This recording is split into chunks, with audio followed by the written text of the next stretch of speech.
Oke, pada kesempatan kali ini kita akan menggambar objek benda mati ya. Kita akan gambar lampu.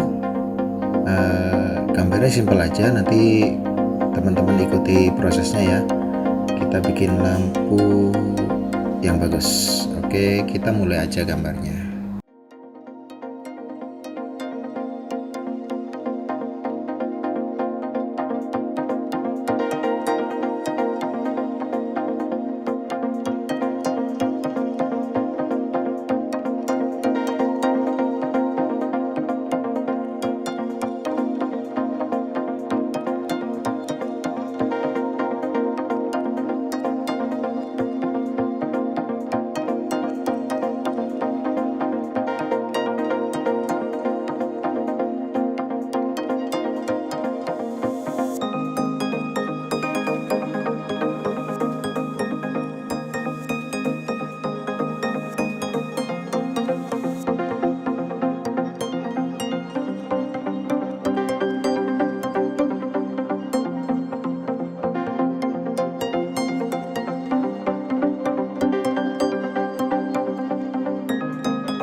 Yups, gambarnya udah jadi.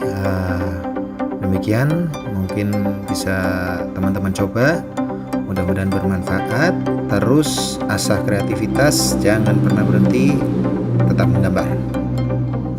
Terima kasih.